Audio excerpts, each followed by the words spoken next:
बातिल ने जब जब बदले गए तगवर, आया गए तब तब मेरी जुबां पर। बातिल ने जब जब बदले गए तगवर, आया गए तब तब मेरी जुबां पर। नाराए तकबीर अल्लाहु अकबर, नाराए तकबीर अल्लाह। रब्बी शरह सदरी व यस्सिर ली अमरी वहलुल उक़दतम मिन लिसानी यफ़क़हू क़ौली रब्बि ज़िदनी इल्मा आमीन रब्बल आलमीन। तमाम तारीफ़ें बुज़ुर्गी बड़ाई किबरियाई उस रब्ब गालिब मौला के लिए, जो तमाम जहानों का पालनहार मुदब्बिर मुश्किल कुशा हाजत रवा, जिसकी ज़ात में कोई शिकवा नहीं, जिसकी दानिश में कोई शिकायत नहीं, ख़ता से लारैब है। दरुद व सलाम महबत वही किताब हिकमत के मालिक साहिब ताज उल मिराज व बुर्राक सल्लल्लाहु अलैहि वसल्लम पर सलाम उस पर के जिसने बेकसों की दस्तगीरी की, सलाम उस पर के जिसने बादशाही में फकीरी की, सलाम उस पर के जिसके पास ना चांदी थी ना सोना था, सलाम उस पर के तकिया हाथ और चटाई जिसका बिछोना था। दरूद उस पर के जिसकी जिंदगी रहमत थी रहमत है, दरूद उस पर के जिसका तस्करा आईनी इबादत है। अल्लाहुम्मा सल्लि अला मुहम्मद व अला आलि मुहम्मद बारिक वसल्लिम। ब्रदरान इस्लाम और पस्से पर्दा सुनने वाली इस्लाम की मोअज़्ज़िज़ व मोतबर ख़वातीन, ये अल्लाह का बेपनाह फजल करम एहसान है कि अल्लाह रब्बुल इज़्ज़त रमज़ान जैसा मुक़द्दस महीना हम सबको इनायत फरमाया,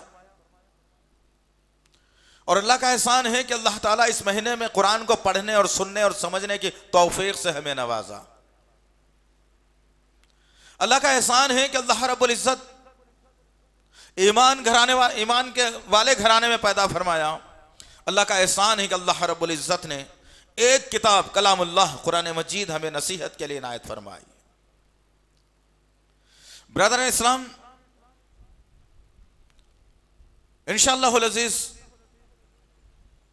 आज जिस ज़ौक़ और शौक़ के साथ, जिस जज्बे के साथ हम यहां जमा हुए हैं, अल्लाह रब्बुल इज़्ज़त हमारे जमा होने को और मिल बैठने को कबूल फरमाए।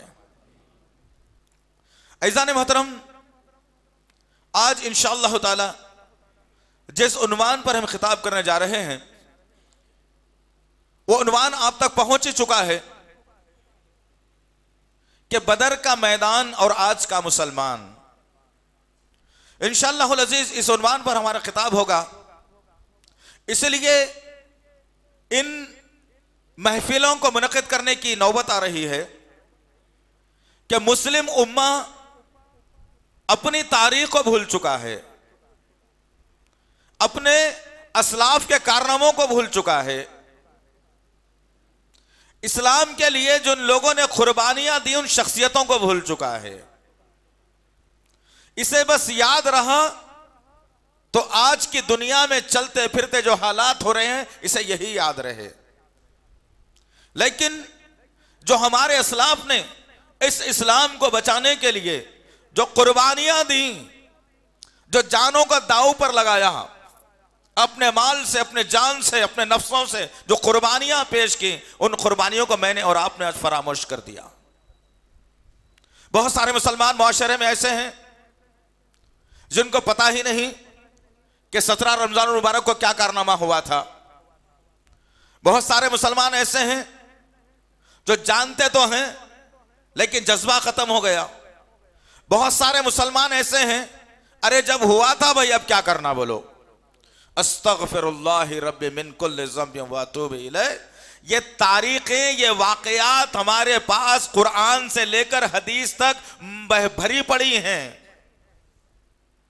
अगर हम सूरे आल इमरान पढ़ते हैं, सूरे अनफाल पढ़ते हैं, सूरे तौबा पढ़ते हैं, तो अल्लाह रब्बुल इज़्ज़त ने हमारे असलाफ के कारनामों को अपने आयतों के अंदर महफूज करके रखा है।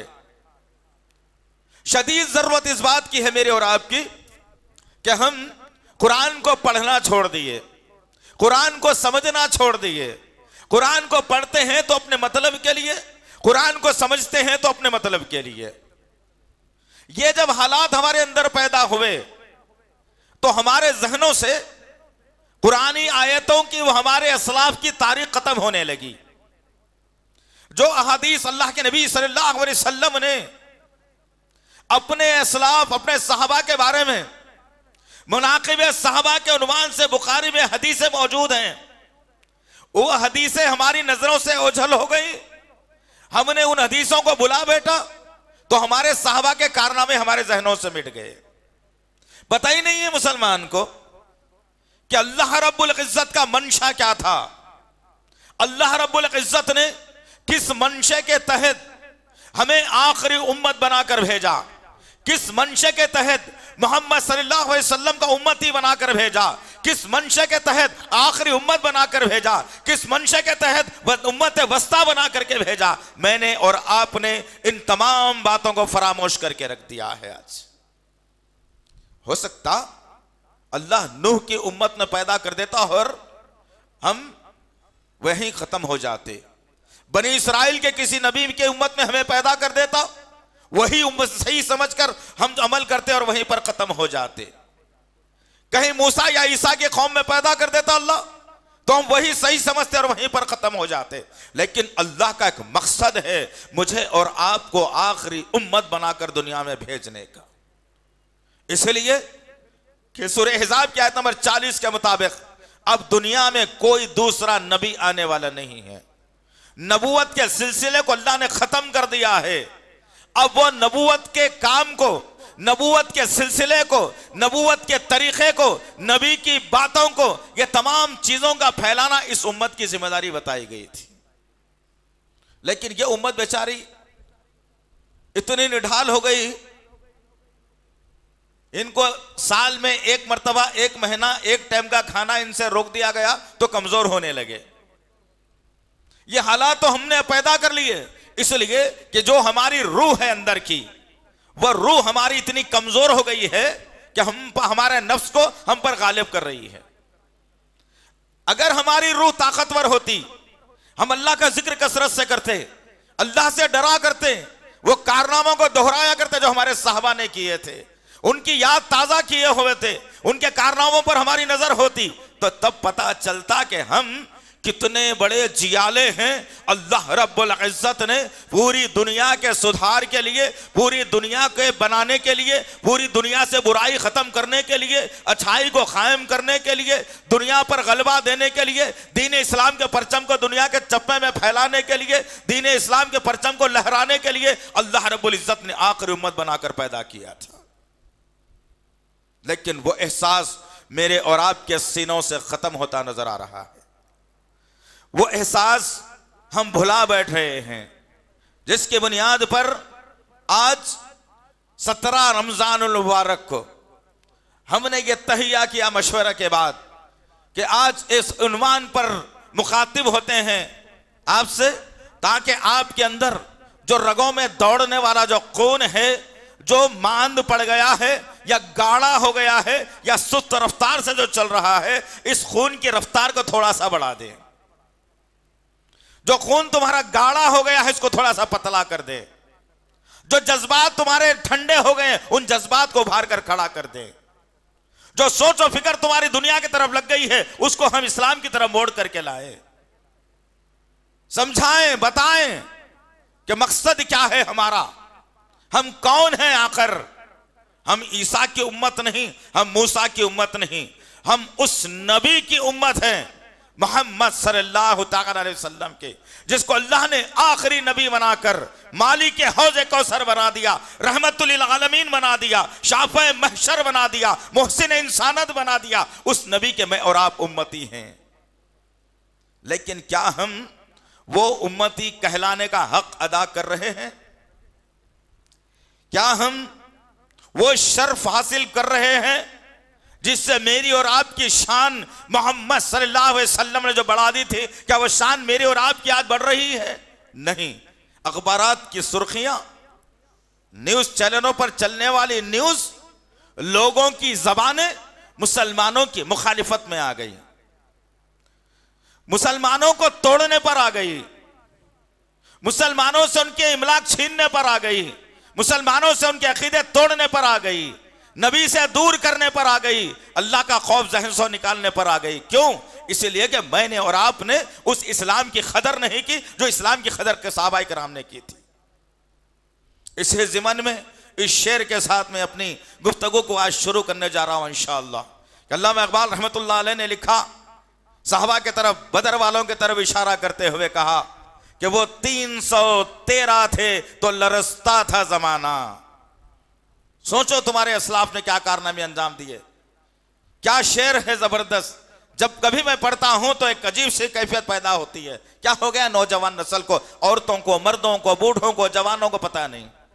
वो 313 थे तो लरसता था जमाना, आज करोड़ों में है और करते हैं गुलामी। हाल तो हमने ये बना लिया। आज क्या करेंगे क़यामत में नबी का सामना करते हुए? क्या कहेंगे नबी से, क्या कहेंगे अल्लाह से, क्या कहेंगे दूसरी उम्मतों के सामने? यही कहेंगे कि नहीं, दुनिया हमारे सीनों में रच बस गई थी, अब हम कुछ करने के काबिल नहीं थे। दुनिया का मामला हमें अच्छा लगने लगा था, ग़िज़ाएं अच्छी लगने लगी थी, माहौल अच्छे लगने लगे थे, चेहरे अच्छे लगने लगे थे, हम कुछ करने के काबिल नहीं थे। हमारे सामने हमारे नबी की सीरत को बदनाम किया जाता रहा, मेरी आयशा को आवारा कहा जाता रहा, मेरे अबू बकर को काफिर कहा जाता रहा, मेरे उमर को इस्लाम से खारिज बताया जाने लगा, मेरे माविया को गद्दार कराया जाने लगा। मैं तमाशबीन बैठा रहा, मैं देखता रहा, मुझे कुछ करना नहीं आता था। आज आया हूं, कुछ मग़फ़िरत अगर मिल जाए तो जन्नत में चला जाऊंगा। ये चेहरे लेकर जाएंगे हम, ये जज्बा लेकर के जाएंगे हम। नऊज़ु बिल्लाहि मिन ज़ालिक याज़ बिल्लाह। दोस्त आइए उस अजीम वाक़ये की तरफ मैं आपकी याद लेकर के चलूं, आपकी सोच लेकर के चलूं, आपका तदब्बुर लेकर के चलूं। वो ऐसा कारनामा रूए जमीन पर हुआ कि अल्लाह रब्बुल इज्जत को भी हया आ गई। वो ऐसा कारनामा इस रूए जमीन पर हुआ कि उसकी मिसाल क़यामत की सुबह तक दी जाएगी इंशाअल्लाह। वो ऐसा कारनामा इस रूए जमीन पर हुआ जिससे आज भी दुश्मन के दिल धड़क उठते हैं, लेकिन मुसलमान है बेचारा कि अपने आप से खाबे काबू हो चला और दुनिया परस्त ऐसा हो गया इन्हें कि इसको कुछ याद नहीं है कि मैं कौन हूं आखिर। सोच लो, आज कम से कम दोस्त, मेरे अजीज नौजवान साथियों, मेरी इज्जतदार पर्दानशीन खवातीन, आप कोई माँ है यहां पर, कोई बहन है यहां पर, कोई बेटी जमा है यहां पर, तो आप भी इस माशरे की बहुत बड़ी जिम्मेदारी कबूल करने वाली खवातीन हैं। आप अपने जिम्मेदारियों से सबकदोश नहीं हो सकती, आप अपने जिम्मेदारियों से मुंह नहीं मोड़ सकती, क्योंकि इस्लाम ने आपको भी वही दर्जा दिया है सिवाय चंद एक उसूल के, लेकिन इस्लाम ने उठाकर आपको मर्दों से ऊंचा दर्जा दिलाया है। लेकिन आज औरतें खामोश हो गई तो सारा माशरा बिगड़ करके रह गया। आज औरतें बेपर्दा हो गई तो माशरे में गंदगी फैलना शुरू हो गई। नसीहत करने वाली माएँ खत्म हो गई, औलादें आवारा निकल गई। शदीद जरूरत है, आज मेरी जरूरत है, आपकी जरूरत है। अजीजाने मोहतरम, आइए मक्के के चंद हालात को पेश करते हुए आज के इस नुक्ते पर मैं आऊं तो बता चले। 13 बरस तक मेरे और आपके आका मोहम्मद सल्लल्लाहु अलैहि वसल्लम कर्बनाक हालात से, जिंदगी से दो चार हो रहे थे। खुद अल्लाह के नबी की जिंदगी अजीरन बताई जाती थी। पड़ोस में रहने वाली उम्मे जमील, अल्लाह के नबी जब अपनी बच्चियों को छोड़कर बाहर निकलते, उम्मे जमील दीवार को फान कर आती और आकर हंडियों में झांकती कि क्या पकाया गया है। देखती कि छोटे बच्चियां घर में मौजूद हैं, अब ये खाना खाने वाली हैं। जमीन से रेत को उठाती और उनके सानन और खाने में रेत को भर दिया करती। फातिमा रजी अल्लाह तआला अन्हा छोटी सी थी, बबूल के कांटे उठाकर लाती और फातिमा रजी अल्लाह तआला अन्हा के पैरों में चुबा दिया करती। जरा गौर करो, अल्लाह के नबी को तकलीफ देने के लिए सारे कारनामे अंजाम देते रहे। 1-2 दिन नहीं, 13 बरस तक अल्लाह के नबी सल्लल्लाहु अलैहि वसल्लम मक्के की सरजमीन पर इन हालात से दो चार थे। एक तरफ अबू बकर को परेशान किया जाता रहा, एक तरफ उस्मान बिन अफ़्फ़ान को धोनी दी जाती रही, एक तरफ मेरे बिलाल को कपड़े उतार कर रेत पर डाल दिया जाता, जंजीरियां पहना दी जाती, बिलाल प्यास से चीख उठता, उसकी चीखों को सुनने वाला सरजमीन पर कोई नहीं था सिवाय उसके रब के।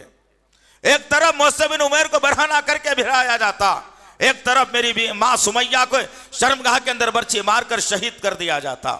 ये तमाम हालात थे अल्लाह के नबी सल्लल्लाहु अलैहि वसल्लम की निगाहों के सामने हो रहे थे और साहबा सहते जा रहे थे। कभी शिकवा नहीं किया उन्होंने कि अल्लाह के नबी हमको किस मुसीबत में आपने डाल दिया है। अल्लाह के नबी सल्लल्लाहु अलैहि वसल्लम मक्के की सरजमीन पर हैं। एक सहाबी आए, कहने लगा या रसूल अल्लाह, हालत देखिए मेरी, सर से लेकर पैर तक जख्मी हूं और लोहा इतना है मेरे जिस्म में कि अब ठहरा भी मुझसे नहीं जाता, बड़ा परेशान हूं, कुछ हल निकालिए, कुछ बताइए तो सही। अल्लाह के नबी सल्लल्लाहु अलैहि वसल्लम अपने मानने वाले की तरफ देखा, निगाहों को नीचे की। मानने वाला साहबी कहता है या रसूल अल्लाह, कब आएगी नुसरत और फतेह अल्लाह के तरफ से? अब जीना दोभर हो गया है, बड़ा परेशान हो, जब जिया भी नहीं जाता, अब तो हालत यह हो गई है कि मौत ही में जो है ना मुझको छुटकारा दिला सकती है। अल्लाह के नबी सल्लल्लाहु अलैहि वसल्लम अपने मानने वाले की तरफ देखा और गुफ्तगू सुनी और कहा, तुम इस्लाम लाकर ये समझते हो कि तकलीफें तुम्हारा पीछा नहीं करेंगी? जो सच्चा ईमान वाला होता है मुसीबतें उसका पीछा करती हैं। फिर अल्लाह के नबी ने कहा, अब से पहले की जो उम्मतें थी वो उम्मतों को इस्लाम लाने की पादाश में, उन उम्मतों को इस्लाम लाने की वजह से दुश्मन उन्हें पकड़ता और लोहे की कंगी बनाई जाती, नोकदार, उसके जिस्म के अंदर धंसा दिया जाता, उसकी रान पर मार दिया जाता, रान की गोश्त से घुसता हुआ वो तार उसके पैर की हड्डी के अंदर धंस जाता, वो चीख उठता, दुश्मन उतनी शिद्दत के साथ में उसको कंगी को बाहर खींच लेता, क्या देखता कि उसके गोश्त के साथ अंदर हड्डी का गोदा भी बाहर निकल गया है और जिंदा जमीन में दफना दिया जाता था। आज तुम्हारे साथ तो मामूली सी तकलीफ है। अल्लाहु अकबर। गौर करो, अल्लाह के नबी सल्लल्लाहु अलैहि वसल्लम इस्लाम लाने वालों को कैसे ढारस बंधा रहे हैं और पिछले लोगों की तकालीफ से आगाह भी कर रहे हैं। वक्त गुजरता रहा, 13 बरस के बाद मोहम्मद सल्लल्लाहु ताला अलैहि वसल्लम को इशारा होता है, चलो हिजरत करना है मदीने की सरजमीन की तरफ, यसरब की सरजमीन की तरफ। अल्लाह के नबी सल्लल्लाहु अलैहि वसल्लम यसरब की सरजमीन की तरफ हिजरत करते हैं। साहबा कराम एक के बाद दिगरे हिजरत करते जाते हैं, हर साहबी हिजरत कर रहा है। अल्लाह के नबी सल्लल्लाहु अलैहि वसल्लम भी हिजरत करते हैं अपने यार गार अबू बकर सिद्दीक रज़ी अल्लाह तआला अन्हु के साथ। हिजरत हुई, मदीने की सरजमीन पर अल्लाह के नबी सल्लल्लाहु अलैहि वसल्लम क़याम पजीर होते हैं। सबसे पहले मेहमान अबू अय्यूब अंसारी रज़ी अल्लाह तआला अन्हु के घर होते हैं और वहां पर मेहमानदारी चल रही है। उन मेहमानदारी के अंदर अल्लाह के नबी ने देखा कि वो अय्यूब अंसारी के घर के सामने खुला मैदान है। अल्लाह के नबी पूछते हैं मैदान किसका है? कहा जाता है 2 यतीम बच्चे हैं, सहेल और सुहेल, ये उनकी जो है जमीन है, अगर आपको चाहिए तो ले सकते हैं। अल्लाह के नबी ने कहा यतीम का माल खाना हराम है, यतीम का माल ऐसे नहीं लिया जा सकता, कोई इसकी कीमत मुकर्रर करे और जो कोई इसकी कीमत अदा कर देगा फिर हम यहाँ मस्जिद बना लेंगे। सबसे पहले मस्जिद खुबा की बुनियाद पड़ती है और मस्जिद खुबा का वजूद अमल में आता है। अल्लाह के नबी सल्लल्लाहु अलैहि वसल्लम वहाँ से अपनी कार्रवाई को आगे बढ़ाते हैं। फिर अल्लाह के नबी कहते हैं कि मेराज के सफर में मुझे बताया गया कि मेरी मस्जिद कहाँ बनना है, आओ मैं उसकी निशानदही करता हूँ। उस मस्जिद के मैदान की तरफ अल्लाह के नबी आते हैं जहाँ पर आज मस्जिद नबवी बनाई गई है। अल्लाह के नबी कहते हैं अपने हाथों से पत्थरों को उठा करके लाओ, और सबसे पहले मस्जिद नबवी की जो बाउंड्री बनाई गई अल्लाह के नबी ने नाप कर बता दिया, यहाँ से यहाँ तक मस्जिद का हिस्सा रहेगा, इसमें कोई आदमी गंदगी नहीं करेगा। चुनांचे अबू बकर सिद्दीक रज़ी अल्लाह तआला अन्हु अपना कुर्ता उठाते हैं, उसमें पत्थरों को जमा करते हैं और मस्जिद की बुनियाद के लिए लाकर रखते हैं। मस्जिद की बुनियाद अभी डाली नहीं गई, सिर्फ पत्थरों को जमा करके कहा गया यह मस्जिद नबवी मेरी मस्जिद है कहा गया। यहां से अल्लाह के नबी सल्लल्लाहु अलैहि वसल्लम वो तकवे वाली मस्जिद से अल्लाह के नबी सल्लल्लाहु अलैहि वसल्लम इस्लामी ममलिकत का वजूद अमल में आता है। और इस्लामी ममलिकत का वजूद जब अमल में आता है, बैतुल माल का क़याम होता है और इस्लाम के 5 अरकान बताए जाते हैं। तौहीद क्या है समझाया जाता है, नमाज क्या है बताया जाता है, रोजा क्या है बताया जाता है, ज़कात क्या है समझाया जाता है, हज कब करना है बताया जाता है। यह 5 अरकान मस्जिद नबवी के उस मस्जिद से बुलंद होते हैं। और फिर सन 2 हिजरी में अल्लाह के नबी सल्लल्लाहु अलैहि वसल्लम पर रोजों की फर्जियत का हुक्म आ जाता है। 2 हिजरी में अल्लाह ताला ने जिब्राइल अमीन के जरिए से कहा जाओ रोजों की फर्जियत का हुक्म दो। अब पिछले उम्मतें जैसा रोजा रखती थी वैसा रोजा तुम्हारे पर भी फर्ज कर दिया गया है। रोजों की फर्जियत का हुक्म हुआ। अल्लाह के नबी सल्लल्लाहु अलैहि वसल्लम ने तरीक़ेकार बता दिया कि सुबह उठना है, सहर करना है और रात को सूरज के ढलने से पहले खाना खाना है। ठीक बात चलते रही, लेकिन इसी असना में सन 1 हिजरी में अल्लाह के नबी सल्लल्लाहु अलैहि वसल्लम के पास कुछ खबरें आने लगी कि कुछ काफिले, कुछ लोग हमारी ताक़ुब में लगे हुए हैं, हमारे शहर को मिटाना चाहते हैं, हमारे शहर के इर्द गिर्द गांवों तक वह काफिले आ रहे हैं और लोग आकर के देख रहे हैं और हमको नुकसान पहुंचाने की कोशिश कर रहे हैं। चुनांचे अल्लाह के नबी सल्लल्लाहु अलैहि वसल्लम ने अपने हकीकी चचा हजरत हमजा से कहा। हमजा रजी अल्लाह तआला अन्हु खड़े हुए और आपके साथ लोग तैयार हुए और फिर मदीने के अतराफ के गांवों का जायजा लिया जाने लगा। मदीने के अतराफ में गश्त लगाई जाने लगी।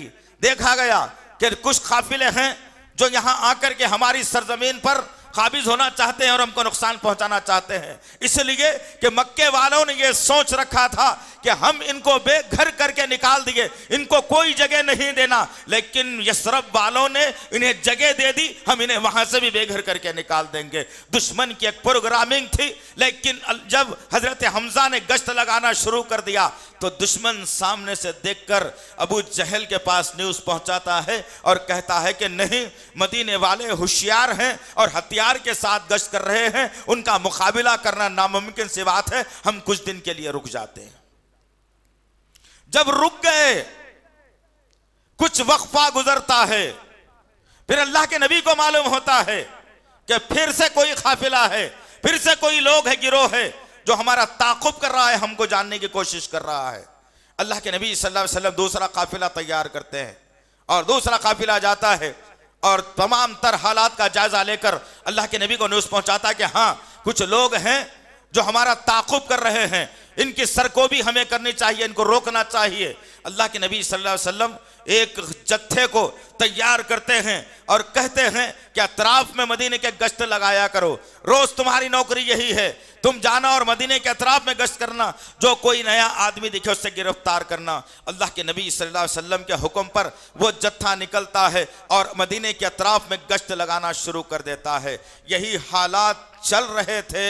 सन 2 हिजरी में अल्लाह के नबी सल्लल्लाहु तआला अलैहि वसल्लम को एक इत्तला यह मिलती है कि अबू सुफियान एक बहुत बड़ा काफिला, बहुत बड़ा तिजारती काफिला लेकर मदीने की सरहद से गुजरने वाला है। अल्लाह के नबी सल्लल्लाहु अलैहि वसल्लम ने कहा चलो इस काफिले का हम ताक़ुब करते हैं, इसीलिए कि हमारा माल मक्के वालों ने लूट लिया, हमारा रुपया मदीने वालों ने मक्के वालों ने लूट लिया, हमारे सारे सामान को मक्के वालों ने लूट लिया। अब मौका गनीमत आ रहा है, ये हमारी सरहद से गुजरने वाले हैं, हम जाते हैं इनका ताक़ुब करेंगे और इनके रोक करके हमारे माल को हम वसूल करेंगे। सहाबा तैयार हो गए, लेकिन गौर करने की बात है अज़ीज़ान मोहतरम कि कोई सहाबी भी जंगी तदबीरों से वाकिफ नहीं था, कि कोई मालूम नहीं था। ना अंसार को मालूम था कि जंग कैसे लड़ी जाती है, ना मुहाजिरीन को मालूम था कि जो है जंग कैसे लड़ी जाती है, ना दूसरे कबीलों को मालूम था कि जंग कैसे लड़ी जाती है।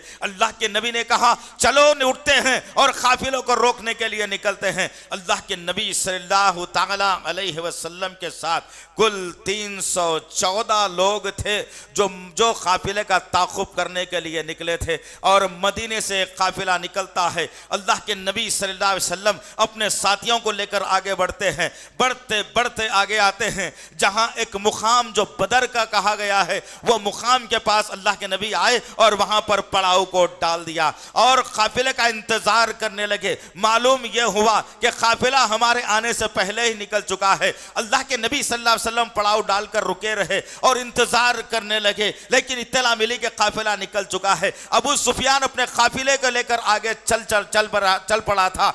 उसकी मुलाकात अबू जहल से हो जाती है। अबू जहल कहता है कि तुम सही सालिम तो वापस आ गए हो। अबू सुफियान कहता है अब छोड़ो भी उनका पीछा, हमारा काफिला तो सही सालिम आ गया है, कोई नुकसान हमारे काफिले को नहीं पहुंचा। अबू जहल कहता है जब आधा रास्ता तय हो गया है, हम जाएंगे बदर के करीब और मदीने के क़ुर्ब नवाह के अंदर गाँव में हम जाएंगे और वहाँ एक शादी की रस्म मनाएंगे। वो शादी की रस्म हम बड़ी धूमधाम से मनाएंगे ताकि मदीने वालों को पता चल जाए और मदीने के अतराफ में रहने वाले लोगों को पता चल जाए कि हमारी ताकत यहाँ तक है और हम कुछ भी कर सकते हैं। जब ये प्रोग्राम के तहत अबू जहल काफिले को लेकर निकलता है, अबू सुफियान ने बारहा रोकने की कोशिश की, लेकिन अबू जहल मानने के लिए तैयार नहीं था। जब काफिले को लेकर के निकला अबू जहल, जब आता है बदर के मुकाम पर और देखता क्या है कि मोहम्मद सल्लल्लाहु अलैहि वसल्लम और उनके साथी यहाँ पर जमा हैं। अल्लाह के नबी सल्लल्लाहु अलैहि वसल्लम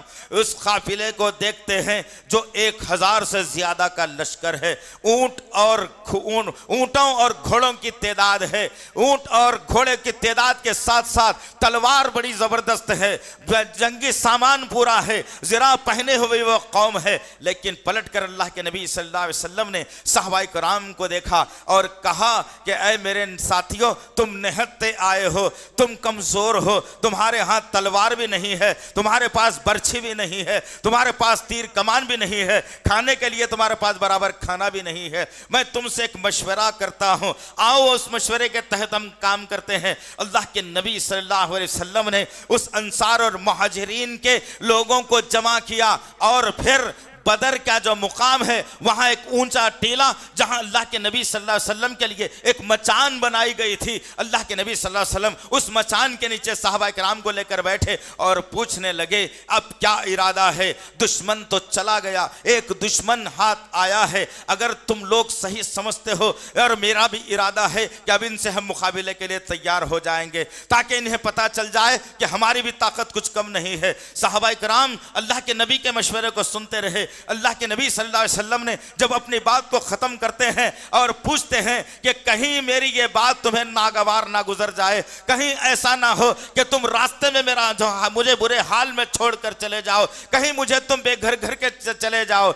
अल्लाहु अकबर। हजरत सअद बिन मुआज़ रज़ी अल्लाह तआला अन्हु जो मुहाजिरीन के अंसार के तरफ से थे, उन्होंने कहा या रसूल अल्लाह, आपने कैसी बात कह दी, हम कोई बनी इसराइल की कौम नहीं है, हम कोई ईसा और मूसा की उम्मत नहीं है, हम मोहम्मद सल्लल्लाहु अलैहि वसल्लम की उम्मत हैं। हमने आपको सिर्फ अपने वतन तक नबी नहीं माना, आप जहां जहां जाएं, आप जहां जहां ठहरें, आप जो करने का हुक्म दें, आप जिस मुल्क में जाएं हम आपके साथ हैं, वहां आपके हुक्म को मानने तैयार हैं, आपको नबी मानने तैयार हैं। आप इशारा दीजिए, हमने तो अपने सर पर कफन बांधा है, हमने अपनी जिंदगी को आपके हवाले कर दिया है, हमारा माल है तो इस्लाम के लिए, हमारा नफ्स है तो इस्लाम के लिए, हमारी जान है तो इस्लाम के लिए। आप इशारा दीजिए, दुश्मन से लड़ने की बात है, हम हमेशा तैयार हैं, हम कभी मुंह मोड़कर नहीं जाएंगे। जान हमारी चली जाएगी लेकिन दुश्मन को हम पीठ बताकर नहीं जा सकते।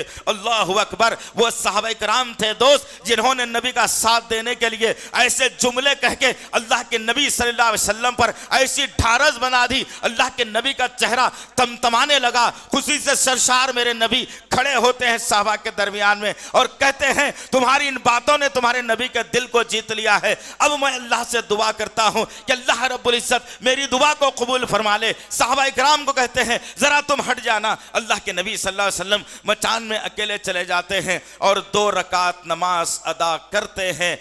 17 रमजानुल मुबारक से एक दिन पहले की बात, 16 रमजान को अल्लाह के नबी सल्लल्लाहु अलैहि वसल्लम अपने हुजरे में चले गए, उस छप्पर के नीचे जाते हैं और दुआ करते हैं अल्लाह से कि ऐ रब्बे कायनात, ऐ खालिक कायनात, मालिक अर्ज़ व समा, ऐ तमाम इंसानों के मालिक, मैं तेरा बंदा मोहम्मद दुआ कर रहा हूं। ये तेरे मानने वाले लोग निहत्ते आ गए हैं अल्लाह, लेकिन इनकी ख्वाहिश है कि दुश्मन को पसपा करके जाएं। या अल्लाह, ये लश्कर तेरे साथ, तेरे दीन को बचाने के लिए आया है, तेरे परचम को बुलंद करने के लिए आया है। इनके हौसलों को पस्त मत करना मेरे अल्लाह, इनकी परेशानियों को दूर करना अल्लाह। और ये लश्कर जो सामने दुश्मन का आया है, ये बार बार इनको दिखाकर डरा रहे हैं। या अल्लाह, अगर ये कमजोर सहाबा का लश्कर अगर आज कमजोर पड़ जाता है या इनके मुकद्दर में हार अगर आ जाती है, तो फिर क़यामत तक इस्लाम और ईमान का नाम लेने वाले दुनिया में पैदा नहीं होंगे। इनके हौसलों को तो बुलंद फरमा दे। नबी दुआ करते हैं, अल्लाह रब्बुल इज्जत आनन फानन आसमान पर दुआ को कबूल करता है। अल्लाह के नबी सल्लल्लाहु अलैहि वसल्लम अपने साथियों के दरमियान में आते हैं और कहते हैं, मैंने अल्लाह से दुआ की है, अल्लाह हमारी मदद के लिए काफी है। सहाबा को दुआ सिखाई जाती है। नबी करीम सल्लल्लाहु अलैहि वसल्लम खुद ये दुआ पढ़ते हैं, या हय्यू या क़य्यूम बिरहमतिका नस्तगीस, या हय्यू या क़य्यूम बिरहमतिका नस्तगीस, या हय्यू या क़य्यूम बिरहमतिका नस्तगीस। अल्लाह के नबी ने 3 मरतबा सहाबा के बाद सामने दुआ को पढ़ा और फिर अल्लाह के नबी सल्लल्लाहु अलैहि वसल्लम कहते हैं कि हम दुश्मन की कुछ ताक झांक करेंगे कि कितना इनके पास सामान है, कितना इनका लश्कर है, क्या इनकी ताकत है। सहाबा से कहते हैं, चुनाचे अजीजान मोहतरम, सहाबा किराम जहां खड़े हुए थे वो ढलान का मामला था, दुश्मन जहां खड़ा हुआ था वो टीले का मामला था। सहाबा जहां पर पड़ाव डाले थे वहां रेत का मैदान था, दुश्मन जहां खड़ा हुआ था वो सख्त जमीन थी, दुश्मन को पैर रखने का बड़ा आसान था मसला। और सहाबा किराम जब रेत पर पैर डालते तो जमीन में पैर धंस जाया करते थे। नबी से सहाबा किराम ने कहा, या रसूल अल्लाह, हमने गलत जगह चॉइस की है, गलत जगह चुनी है, जहां रेत में हमारे पैर धंस रहे हैं। कल दुश्मन लड़ने के लिए आएगा तो हमारे पैर जमीन में धंसेंगे तो हम कैसे लड़ सकेंगे। प्यारे नबी सल्लल्लाहु अलैहि वसल्लम ने अपने सहाबा को ढारस बंधाई और कहा, अल्लाह हमारी मदद के लिए काफी है। अल्लाहु अकबर। यह जुमला निकलना था, सहाबा के जिस्मों में एक बिजली रौंद गई और उनके जिस्म का खून फव्वारे मारने लगा। शाम शहादत नौश फरमाने का जज्बा उनके अंदर ढाटे मारने लगा। हर सहाबी सोच रहा था कि अब मैं आगे बढ़कर किसकी गर्दन काट लूं, अब मैं आगे बढ़कर किसको जो है ना साफ कर दूं। दुश्मन पहाड़ी के पीछे उतरता है। अल्लाह के नबी सल्लल्लाहु अलैहि वसल्लम कहते हैं, एक सहाबी से कहते हैं, जाओ और दुश्मन की ताक झांक करके आओ कि दुश्मन जहां रुका हुआ है वहां कितने ऊंट रोज कट रहे हैं, ताकि उनकी तादाद का सही अंदाजा हमें हो जाए। एक सहाबी उठते हैं और दुश्मन के काफिले की तरफ जाते हैं। किसी तरीके से जासूसी के जरिए से मालूम किया जाता है कि रोज कितने ऊंट कट रहे हैं। तो पता यह चला कि रोज 10 ऊंट वहां पर कट रहे हैं, रोज 10 ऊंट वहां पर कट रहे हैं और खाने की ग़िज़ा तैयार हो रही है। अल्लाह के नबी ने ऊंटों के कटने की गिनती को मालूम करके कहा वो 1000 से ज्यादा का लश्कर है। अल्लाहु अकबर। मेरे नबी का कैलकुलेशन तो देखो, उस नबी की तुम कौम हो दोस्त जो नबी के पास हर चीज का कैलकुलेशन था। वो नबी ने ऐसी कौम को तैयार किया था, वो नबी ने ऐसी जमात को तैयार किया था जो जमात तैयार जब हो गई इस्लाम के लिए, अगर कोई ऊंट का काफिला एक जगह बैठकर आगे बढ़ जाता और ऊंट वहां पर मेंगनिया कर देता, पीछे से आने वाला जब काफिला उसी मुकाम पर रुकता, वो सूखी हुई ऊंट की मेंगनी को लेकर उसे तोड़कर बता देता कि कौन सा काफिला यहां पर रुक करके आगे गया है। तुमको तो अपने बारे में फिक्र नहीं है, क्या बताओगे तुम दूसरों के बारे में।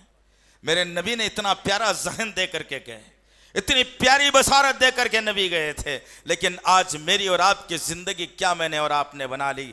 बहरहाल अल्लाह के नबी सल्लल्लाहु अलैहि वसल्लम ने कहा चलो कल सुबह उठना है और जंग के लिए तैयार होना है। साहबा कह रहे हैं या रसूल अल्लाह ये रेत नरम हमें परेशान कर रही है। चुनाचे अल्लाह रब्बुल इज्जत ने सूरह अनफाल में कहा जब इस परेशानी में साहबा कराम अपने आप को मुलव्विस पाए कि अब कैसा होगा, हम कल कैसे ठहरे रहेंगे, ये रेत में कैसे पैर हमारे धंस रहे हैं, दुश्मन से हम कैसे लड़ पाएंगे। अल्लाह रब्बुल इज्जत कहता है हमने नबी को और उनके मानने वालों को कुछ मिनटों के लिए, कुछ देर के लिए ऐसा उन पर नींद का गलबा तारी कर दिया कि नबी भी सो गए और सहाबा भी सो गए, और कुछ मिनटों के लिए, कुछ वक्फे के लिए जबरदस्त इनके ऊपर ऊंग तारी हो गई। और जब वो ऊंग का असर खत्म हुआ, नबी भी जागते हैं, सहाबा भी जागते हैं, और क्या देखते हैं कि अल्लाह रब्बुल इज्जत ने भीनी भीनी आसमान से बारिश को कर दिया, और वो बारिश जब रेत पर पड़ी तो वो रेत सख्त हो गई, अब पैर रखने का मुकाम भी मिल गया। इधर क्या देखते हैं, जो सख्त जमीन के ऊपर दुश्मन जो लश्कर लिया हुआ था, जब वहां पर बारिश अल्लाह ने कर दी, वहां पर कीचड़ बन गया, उनके घोड़ों और ऊंटों के पैर फिसलने लगे, दुश्मन खिसकने लगा, परेशान होने लगा और सोचने लगा कि हाय हमारा मुकद्दर क्या बन गया कि दुश्मन को सही सलामत जगह मिल गई और हम परेशानी में आ गए। यही माहौल अभी चल रहा था अजीजाने मोहतरम कि अभी हालात अभी जंग के पैदा नहीं हुए थे, अभी जंग सब बंदी होना बाकी था। पहले कौन मैदान में तलवार करके उतरेगा, पहले कौन आगे बढ़ेगा, दुश्मन से किसका मुकाबला पहले होगा, सब बंदी कैसे की जाएगी, अभी यह तैयारी ही चल रही थी। मेरे और आपके आका मोहम्मद सल्लल्लाहु अलैहि वसल्लम अपने मानने वाले साथियों के दरमियान में खड़े हैं। एक आदमी सामने से घोड़े पर बैठा हुआ, हाथ में तलवार को लिया हुआ, जराह पहना हुआ, अपने घोड़े को मतानत के साथ अल्लाह के नबी की तरफ लाता है। हाथ में बरहना तलवार है, सूरज की रोशनी से तलवार चमक रही है। उस तलवार को लेकर अल्लाह के नबी के करीब आता है और अल्लाह के नबी खड़े हुए हैं। उस बैठे हुए आदमी को घोड़े पर देखा, पहलू में खड़ा हुआ नौजवान बेटा उस आदमी को पहचान लिया कि ये मेरा बाप है जिसका नाम जर्रा है, ये मेरा बाप है जो काफिर है, ये दुश्मनों के ताइद में लड़ने के लिए आया है और हमसे मुकाबले के लिए आया है। बेटा बाप को पहचान लिया और बाप बेटे को पहचान लिया, दोनों की निगाहें मिली, दोनों की निगाहें आपस में टकराई।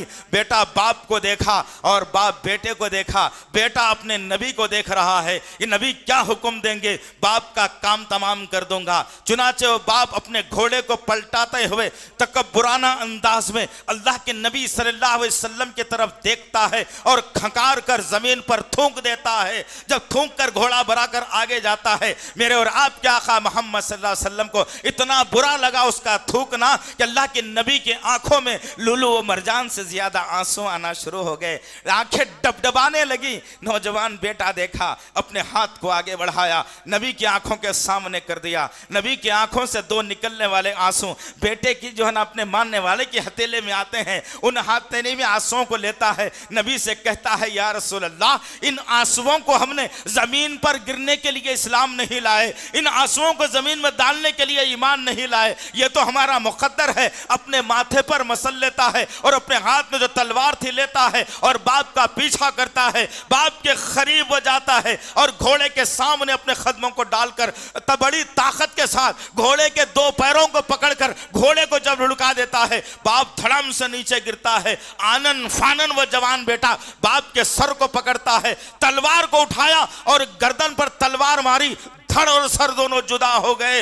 वो बाप का सर उठाया हुआ अल्लाह के नबी के खिदमत में लाकर रखता है और कहता है, या रसूल अल्लाह, जिसने आपके दिल को दुखाया, जिसने आपके आंखों में आंसू लाए, उस बाप को जीने का कोई हक नहीं। ऐसे और बाप मेरे अगर हो जाए, उनका हशर में यही करके रहूंगा। अल्लाहु अकबर। कहां है अजीजान मोहतरम, आज ना हमारे चेहरे नबी से मिलते हैं, ना अंदाज नबी से मिलता है, ना सोच नबी से मिलती है, ना इबादतें नबी से मिलती हैं। फिर भी मुसलमान हैं हम, फिर भी जन्नत में जाने के काबिल हैं हम, फिर भी जन्नत में जाने का ख्वाब देखते हैं हम। किधर मेरी आपकी जिंदगी है? क्या इन हालात में, ऐसे तरीकों से, ऐसे माहौल से क्या मुझे जन्नत मिलेगी? नहीं मिलेगी दोस्त, बिल्कुल नहीं मिलेगी। अल्लाह उन हिसाब लेने वालों की सफ में खड़ा कर देगा जो सूरज की तपिश में गोते खाते रहेंगे और अपने आप को कोसेंगे कि दुनिया में कुछ अच्छे अमाल करता तो आज ये मंजर देखने को नहीं मिलता। ये हाल मेरा भी होगा, आपका भी होगा। अगर मैं इस्लाम के काम नहीं आता, आप इस्लाम के काम नहीं आते, आपकी बहन, आपकी बीवी, आपकी बेटी, आपकी माँ इस्लाम के काम में अगर नहीं आती, तो सबका यही अंजाम होगा। वो एक बेटा था जिसने वो जज्बा दिखाया और कहा कि नहीं, तकलीफ नबी को नहीं होनी चाहिए, जो तकलीफ है हम बर्दाश्त करने के लिए तैयार हैं। हमने तो तकलीफों को अपना मुकद्दर बना लिया है नबी की तकलीफों को दूर करने के लिए। लेकिन आज इन मनहूस चेहरों को लेकर हम नबी को तकलीफ देते हैं, अल्लाह के कानून में बिगाड़ पैदा करते हैं, दुश्मनों को हम मौका देते हैं। पता नहीं ऐसी कितने हालात हम दुनिया में पैदा कर दिए। अज़ीज़ान मोहतरम, अब जंग बंदी का मामला पेश आया। सहाबा इकराम ने अंसार से पूछा, ऐ अंसारियों, कौन आगे बढ़ेगा सबसे पहले? मुहाजिरीन से पूछा, कौन आगे बढ़ेगा पहले? मुहाजिरीन ने हाथ उठा करके कहा, या रसूलल्लाह, हम आगे बढ़ने के लिए तैयार हैं। अंसार ने कहा, हम आगे बढ़ने के लिए तैयार हैं। अल्लाहु अकबर। दोनों कबीले मुहाजिर और अंसार के एक दूसरे पर फौकियत ले जा रहे हैं। जरा रुक करके उस मंजर को जरा तस्वुर करके देखो, वो क्या लाने के लिए, क्या लेने के लिए, क्या देने के लिए जा रहे थे। कुछ मिलने वाला नहीं था। दुश्मन की तलवार अगर चल गई तो उनकी जान जिस्म से निकलने वाली थी। ये जज्बे जिहाद, ये शौक़े शहादत ऐसा उमड़ पड़ा कि वो लोग सोच रहे थे कि नहीं, सबसे पहले मैं जाऊं और सबसे पहले मैं जामे शहादत नौश फरमाऊं ताकि अल्लाह मेरी शहादत को कबूल फरमाए। जज्बा था उनके पास। आज हमारा मामला क्या है? इस्लाम का काम बोलो, अम्मा बीमार हो जाएंगे, खानदान में कोई मर जाएगा, अचानक बेटे की तबीयत खराब हो जाएगी। सोचो कि मैं और आप इस्लाम के कितने काम आ रहे हैं। आज मुख्तसर ये अल्लाह के नबी सल्लल्लाहु अलैहि वसल्लम सफ़ों को दुरुस्त कर रहे हैं। एक अंसारी सहाबी जो जामे शहादत नौश फरमाने के लिए बेताब है, हाथ में तलवार लिए हुआ, तलवार भी कौन सी? दुश्मन के पास ऐसी तलवार कि जिस्म पर अगर पड़े तो जिस्मन दो टुकड़े होकर के रह जाए। लेकिन अंसार और महाजिरीन की तलवारों का क्या कहना कि मुंड और टूटी हुई तलवारें। वो अंसारी साहबी अपने शर्ट को, कुर्ते को उतार कर फेंक दिया, तहबन को कस करके बन लिया, जिस्म बरहना है ऊपर का, सफ के दरमियान में खड़ा हुआ है, मुंड तलवार हाथ में है और जज्बे जहाज से सरशार है कि अल्लाह के नबी कब इशारा दे और कब आगे बढ़कर इसी मुंड तलवार से दुश्मन का मुकाबला कर लो। यह जज्बा था इस्लाम का, यह नबी की मोहब्बत थी उनके पास। अल्लाह के नबी सफ को दुरुस्त कर रहे हैं, वो साहबी एक कदम आगे बढ़कर जज्बे से बढ़ने लगे। अल्लाह के नबी के हाथ में छड़ी थी, उस छड़ी से अल्लाह के नबी ने उनके पेट में मार करके कहा, पीछे हटो, भी मेरा इशारा नहीं है, सबको सीधी रखा करो। जब वो सहाबी कहते हैं, या रसूल अल्लाह, आप जुबान से भी मुझे कह सकते थे, लेकिन आपने छड़ी मारी और मुझे तकलीफ हुई। अल्लाह के नबी ने पूछा, बताओ क्या चाहते हो? वो आदमी पलट कर कहता है, अंसार का, मैं इस छड़ी का बदला लेना चाहता हूं। अल्लाहु अकबर। सामने दुश्मन लड़ने के लिए नबी सफों में खड़ा हुआ और नबी के साथ में मामला हो रहा है कि आज मैं बदला ले लूं आपसे। अल्लाह के नबी ने कहा, लो ये छड़ी। कोई है ऐसा? कोई जिम्मेदार है ऐसा? कोई सरपरस्त है ऐसा? सब लूट कर कौम को खाने वाले हो गए, सब लूट कर कौम को खाने वाले हो गए। यार गद्दार जिसको कहा जाता है, आज हमारी सफों में मिल रहे हैं। अफसोस, तौहीद परस्तों की सफों में यार गद्दार मिल रहे हैं। जो कौम को बेचकर दलाली करके जिसकी जिंदगियों को बसाया जा रहा है। अफसोस की बात है। अल्लाह के नबी ने कहा आओ बदला लो। अल्लाह के नबी से सहाबी कहता है, वो लेकर के अंसारी सहाबी, या रसूलल्लाह आपके जिस्म पे कुर्ता है, मैं तो बरहना हूं ना। इंसाफ किसको कहा जाता है? मेरे नबी की जिंदगी से सीखना है। जुर्म की दुनिया को पालकर इंसाफ की गुफ्तगू अच्छी नहीं लगती, याद रखो। यह मुजरिमाना निजाम को मुझे और आपको खत्म करना है दुनिया से, माहौल से, मोहल्लों से, जमातों से मुजरिमाना निजाम को खत्म करना है इंशाअल्लाह। अल्लाह के नबी से कहा नहीं, कुर्ता नहीं, मेरा जिस्म बरहना है। प्यारे आका मोहम्मद सल्लल्लाहु अलैहि वसल्लम अपने कुर्ते को उठा लिया और अल्लाह के नबी का जिस्म नजर आ रहा है। वो साहबी के हाथ में लकड़ी है। अल्लाह के नबी कहते हैं आओ, जो तकलीफ पहुंची है उसी बराबर तकलीफ लेना, कम नहीं लेना। जितनी ताकत से मैंने तकलीफ दी उतनी तकलीफ तुम भी मुझे दो। वो सहाबी छड़ी हाथ में पकड़ा हुआ अल्लाह के नबी के जिस्म को देख रहा है, छड़ी हाथ में है, तेज रफ्तार से भागता हुआ आया और छड़ी पेट में ले जाने के बजाय छड़ी को जमीन पर फेंकता है और अल्लाह के नबी सल्लल्लाहु अलैहि वसल्लम के जिस्म का बोसा लेता है, चूम लेता है। नबी कहते हैं ये क्या माजरा हुआ, क्यों चूमा? तुमने तो बदला लेने की बात की थी, चूमा क्यों? वो सहाबी का जज्बा देखो और मोहब्बत देखो। कहता है या रसूल अल्लाह अभी जिहाद के लिए जा रहा हूं, पता नहीं वापस आऊंगा या नहीं है, आखिरी लम्हा चल रहा है, आपके जिस्म का बोसा लेकर मर जाऊं तो कल अल्लाह के पास मुंह दिखाऊं और कहूं कि नबी का बोसा लेते लेते मौत आ गई थी। वो जज्बा था दोस्त। कहां है वो जज्बे यार, किधर है यार? समझ में नहीं आता। किताबें भरी पड़ी हैं, अहादीस भरी पड़ी हैं, कुरान की आयतें मौजूद हैं, मुसलमान गफलत की नींद में है। इसलिए तो सारी दुनिया में मार खा रहे हैं हम लोग, इसलिए तो सारी दुनिया में पसपा हो रहे हैं हम लोग। अल्लाह के नबी ने सफ़ों को दुरुस्त किया। दुश्मन देख रहा है, सामने से दुश्मन ललकार रहा है, हाथों में तलवार, घोड़ों पर बैठा हुआ, ऊंटों पर सवार, न्याम हाथ में रखे हुए, ढाल हाथ में रखे हुए, जरा पहना हुआ। साहबा कराम देख रहे हैं। नीलगु आसमान की तरफ नबी ने निगाहों को उठाया और नीलगु आसमान की तरफ से निगाहों को नीचे करते हुए कहा चलो अब लड़ने के लिए आगे बढ़ना है। जब अल्लाह के नबी सल्लल्लाहु अलैहि वसल्लम ने अपने 3 माया नाज साहबा कराम को आगे करते हैं, हजरत हमजा आगे बढ़ते हैं, हजरत अली आगे बढ़ते हैं, हजरत अबू उबैदा आगे बढ़ते हैं। ये 3 सहाबा कराम अपने हाथों में तलवार को लेकर जब आगे बढ़ते हैं और जब 3 दुश्मन से मुकाबला शुरू होता है, जब एक के ऊपर एक की तलवार चलती है, हजरत हमजा ने दूसरे ही वार में दुश्मन को जमीन से ठिकाने लगा दिया और हमेशा के लिए जो है ना जहन्नुम रसीद कर दिया। हजरत अली ने अपनी बहादुरी के जौहर दिखाकर दुश्मन की गर्दन ऐसे काट दी कि हमेशा हमेशा के लिए जहन्नुम में चले गया। अबू उबैदा लड़ रहा है, दुश्मन से टक्कर का मुकाबला हो रहा है, कभी तलवार चलती है, कभी इनकी तलवार चलती है, जिस्म कभी बरसता है, कभी जिस्म से खून का फव्वारा निकलता है। अल्लाह के नबी सल्लल्लाहु अलैहि वसल्लम अपने मानने वाले के जज्बात को देख रहे हैं कि किस तरीके से दुश्मन से मुकाबला हो रहा है, कैसे दुश्मन से लड़ा जा रहा है। अल्लाह के नबी सल्लल्लाहु अलैहि वसल्लम के जानिसार ने नीलगु आसमान की तरफ निगाहों को उठाया और तलवार का वार दुश्मन पर ऐसे किया, दुश्मन जमीन पर गिरकर एड़ियां रगड़ने लगा और हमेशा के लिए जहन्नुम रसीद हो गया। अब जंग की हमाहमी शुरू हो गई, दोनों गिरोह आपस में मिलना शुरू हो गए। 1000 का लश्कर, 300 का 13 का लश्कर इधर लड़ने के लिए तैयार है। अल्लाह के नबी सल्लल्लाहु अलैहि वसल्लम कहते हैं चलो अब निकालो अपनी तलवारों को, बर्छियों को, लड़ो तुम, अल्लाह की मदद नुसरत हमारे सामने है। दोनों दुश्मन और ईमान वाले दोनों गुत्थम गुत्था हो जाते हैं। तलवारों की गड़गड़ाहट के दरमियान में रेत उछलती है, घोड़ों की सनसनाहट, चीखों पुकार का माहौल शुरू हुआ। जरा गौर करो इस मंजर के लिए, आसान नहीं था जंग लड़ना दोस्त। आज तो बंदूक निकल गई, दीवार के साए में बैठकर गोली चला देता है, कोई आदमी मर जाता है, कोई बच जाता है। वहां तो मामला यह था तुम्हारे पास क्या हथियार है मुझे मालूम, मेरे पास क्या हथियार है तुम्हें मालूम। आमने सामने की जंग हुआ करती थी। जिसकी तलवार पहले चल गई वो कामयाब हो गया, जिसकी तलवार गिर गई वो हारने में शुमार हो जाता था।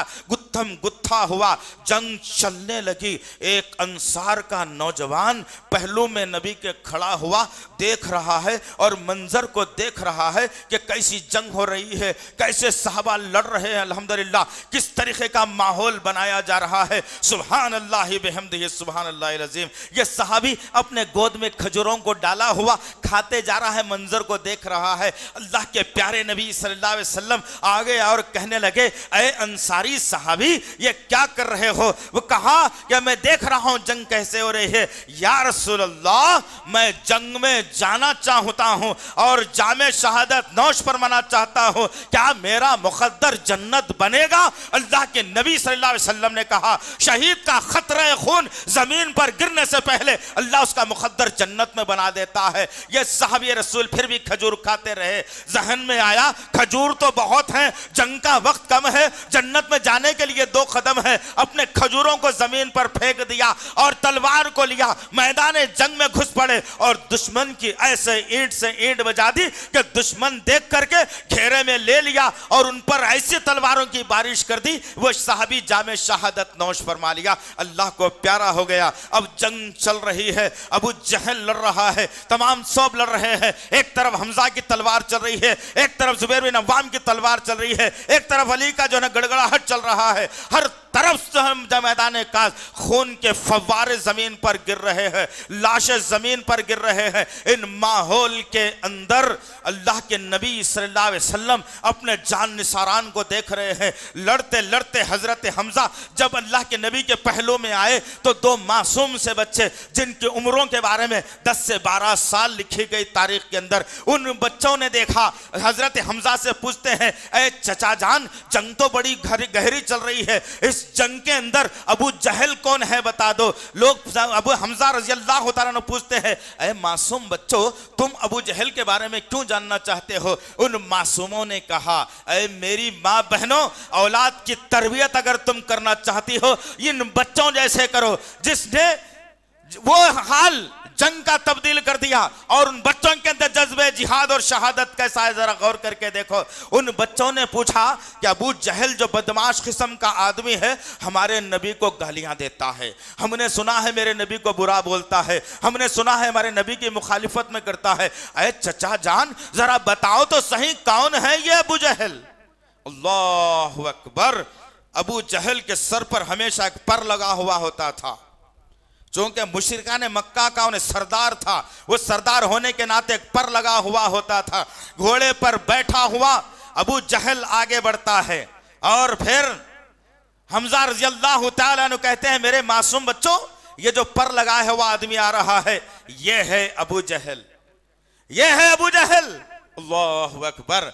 उन मासूम बच्चों ने अपने हाथ में जो तलवारें थी, उन तलवारों को लेकर मैदान काज में पहुंच जाते हैं, जहां घोड़ों की टापें इंसानों के जिस्म के चीथड़े बिखर रही है, जहां जिस्म पर तलवारें जिस्म के कोई हिस्से को नहीं छोड़ रही है। इन मासूमों ने, दोनों भाइयों ने, माज और माऊज बिन उफरा, ये दोनों मैदान काज में कूद पड़े और तलवार लेकर अबू जहल पर एक चील और शाहीन की तरह झपट पड़ते हैं और अबू जहल पर वार करते हैं। अबू जहल घोड़े से नीचे गिर जाता है और अबू जहल पर ये लोग तलवार चलाते हैं। अबू जहल जमीन से उठने के काबिल नहीं रहता।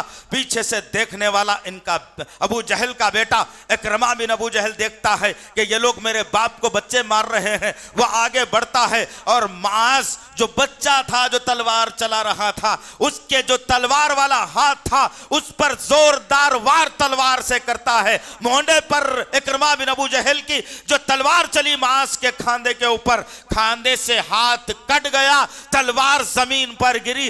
दाएं हाथ से वो बच्चा तलवार को उठाया और हाथ लटक रहा है। एक मोटी रग है जिस पर हाथ आकर टिक गया है, कोई काम हाथ नहीं कर सकता। वो हाथ हमेशा के लिए खत्म हो चला था। हाथ हाथों पैरों में आ रहा है। एक हाथ से वो नौजवान बच्चा जो था वो लड़ रहा है, वो देखता क्या है बच्चा कि ये हाथ हाथों पैरों में आ रहा है, पैर में अड़ंग बन रहा है, मुझे नुकसान पहुंचा रहा है, लड़ने के लिए जो है ना ये आड़ बन रहा है। उस बच्चे के जहन में बात आई कि इस हाथ को जिस्म से कैसे अलहदा कर दो। जमीन की जानिब झुका और जमीन पर हाथ जब टिका, उस हाथ पर पैर को रखा और जोर से अपने जिस्म को खींचा, जिसकी वजह से रग कट कर हाथ जिस्म से जुदा हो गया। सुभान अल्लाह व बिहम्दिही सुभान अल्लाहिल अज़ीम। जरा गौर करो, बड़े तो बड़े हमारे मासूम भी कुछ पीछे नहीं थे। आज हमारा मामला यह हो गया कि हम दावती काम के लिए आगे आओ, नहीं हो सकता भाई। अरे इस्लाम की बात समझाना है, किसी से लड़ना नहीं है, किसी से धक्का पेल नहीं करनी है, इस्लाम समझाना है, उस इस्लाम की बात को गैरों तक पहुंचाना है। लेकिन उसके बावजूद हमारी ये निहत्ती कौम बेचारी अपने रोजमर्रा की जिंदगी में इतनी परेशान है कि इसको समझ नहीं आ रहा है कि मेरी जिंदगी का मकसद क्या है। वो कैसा बच्चा था, जरा गौर करो, उसकी शहादत कैसी थी, तुम गौर करो कि जमीन पर झुकता है, हाथ जमीन पर टिक गया, बेजान हाथ, रग अटा कर रही है, पैर रख दिया, हाथ पर खींच दिया और जिस्म से हाथ को जुदा कर दिया और बाएं हाथ से तलवार लेकर लड़ने लगा। दुश्मन झपट पड़ा और फिर वो बच्चे को जामे शहादत नौश करना पड़ा, अपनी जिंदगी हमेशा के लिए अल्लाह के हवाले कर दी। गौर करो जिदाने मोहतरम, हमारे असलाफ के कारनामे क्या हैं आखिर। और आज ये बेचारी कौम, रमजान का इतना प्यारा महीना इसे मिला, आज ये कौम सारी की सारी तुम्हें बाजारों में मिलेगी, आज के दिन भी बाजारों में मिलेगी। इस्लाम को बेचकर अपनी जन्नत खरीदने वालों नहीं मिल सकती जन्नत, याद रखो। तो उसी वक्त तुमको जन्नत मिलेगी जब तुम अपनी जान, अपनी माल, अपनी आल, अपनी हर ख्वाहिश को अल्लाह के लिए कुर्बान कर दो, जब जन्नत मिलेगी। उससे पहले जन्नत नहीं मिल सकती, याद रखना। और करो इन बातों के ऊपर, जंग की हमाहमी चल रही है। अब्दुल्लाह बिन मसूद रज़ी अल्लाह तआला अन्हु आगे बढ़े, अबू जहल एड़ियां रगड़ रहा है, अब जान जाने का वक्त है। अब्दुल्लाह बिन मसूद रज़ी अल्लाह तआला अन्हु अपने हाथ में तलवार को लिए हुए आगे बढ़ते हैं और अबू जहल के गले पर तलवार को मारने की कोशिश करते हैं। अबू जहल करता है कि ऐ इब्ने मसूद, ऐ गुलाम, तू मुझे मार रहा है, लिहाजा तू मारना चाहता है तो मुझे मार, लेकिन मेरे गले की जो तलवार तू चला रहा है, मेरी गर्दन के निचले हिस्से से चलाना, ऊपर के हिस्से से मत चलाना। अब्दुल्लाह बिन मसूद पूछते हैं वो क्यों? तो कहता है कि जब मेरा सर मेरे धड़ से जुदा हो जाए तो तमाम लाशों में मेरी गर्दन सबसे ऊंची रहे। तकब्बुराना मिजाज, मरते मरते भी तकब्बुर कर रहा है, मरते मरते भी तकब्बुर में चला गया, गर्दन काटी गई, अबू जहल हमेशा के लिए जहन्नुम में चला गया। एक तरफ टीले के ऊपर जुबैर बिन अव्वाम रजी अल्लाह तआला अन्हु, अल्लाह के नबी सल्लल्लाहु अलैहि वसल्लम के फुफेरे भाई, लड़ रहे हैं दुश्मन से, एक दुश्मन से कड़ा मुकाबला चल रहा है, कभी वो भारी पड़ता है, कभी जुबैर भारी पड़ते हैं। अल्लाह के नबी सल्लल्लाहु अलैहि वसल्लम की निगाहें जुबैर बिन अव्वाम पर पड़ी, देखा, कहा है मेरे साथियों, देखो कौन लड़ रहा है, मेरा भाई लड़ रहा है, देखो कौन लड़ रहा है, एक मुजाहिद लड़ रहा है, जो टीले से पहले गिरेगा वो जहन्नुमी कहलाएगा। अल्लाह के नबी सल्लल्लाहु अलैहि वसल्लम देख रहे हैं, साहबा देख रहे हैं, दुश्मन कुछ ही लम्हों में अब जुबैर बिन अव्वाम पर भारी पड़ गया। जुबैर बिन अव्वाम लड़खड़ाने लगे।